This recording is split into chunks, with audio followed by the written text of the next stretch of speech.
Hello, everybody. This is Imagine Erie, and I'd like to talk about the debut of what is now called Johnny Elite.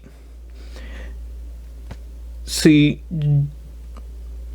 John Morrison is an individual that I don't think really anybody can deny about him, is that he's a very talented individual. When I stopped watching WWE around 2008, 2007, around there, he's one of the people that I remember in my mind thinking, oh, this is the guy, he's going to be a main eventer, and he's going to do great, and he's going to be just headlining until he retires. Unfortunately, that's not the case.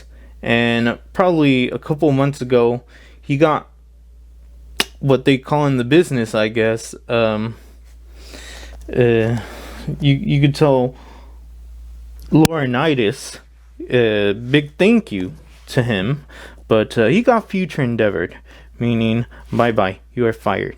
Okay, that's what the company does now.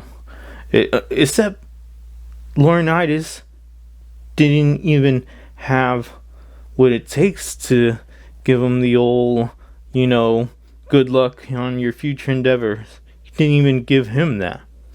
There's a video of John Morrison talking about this. Okay? And I guess another thing about John Morrison is he kind of reminds me of Jim Morrison. And I remember hearing about the Doors and how intense they were. I guess that's probably another reason why I was a big fan of him. I remember also in the early 2000s or 2002, around there, hearing about him as I guess he was Johnny Nitro, and but he went on. I would say the mid teens, what do you call them, 2010s, around there. He'd go to other companies, one of them being ROH. And as I remember, he left ROH for WWE because he suffered a concussion. Okay, maybe that's not what happened, but I could have sworn it was because of that. And that he said that it wasn't just that he got a concussion, it was that the medical team there wasn't the greatest team. They didn't handle it as he saw was proper. And well, now that Tony Khan owns ROH, he probably felt, hey, now I could go back to ROH. Because let's face it, he probably would not go back. Because he badmouthed them when he jumped ship back to WWE, and then after being let go by WWE, he must have suffered. I know he worked for other companies. What was it, Lucha Underground, where he was Johnny Mundo? He's a talented individual. He could find work.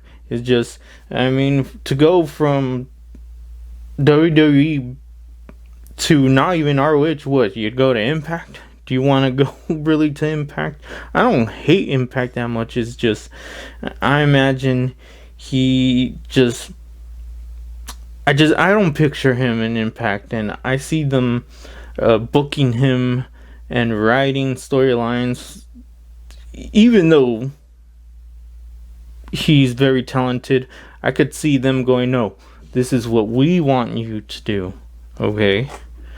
At least in WWE, he had The Miz, and, they probably, because of his, I would say somewhat tenure, because, he did get let go.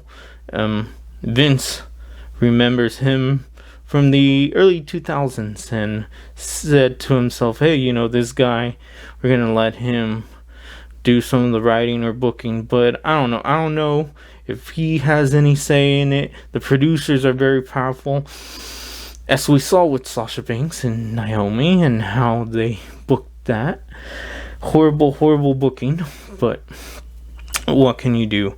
And I'd say now that he's in AEW, okay, I don't think he's in ROH. I don't know if he's going to be in both ROH and AEW. I see him mainly on AEW.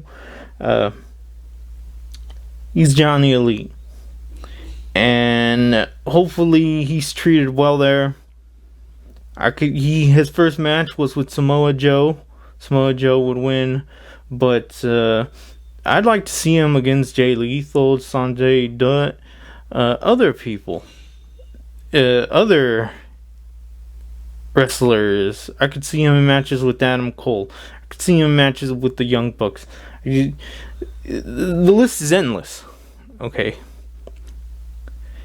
Thank you, Tony Khan. Thank you.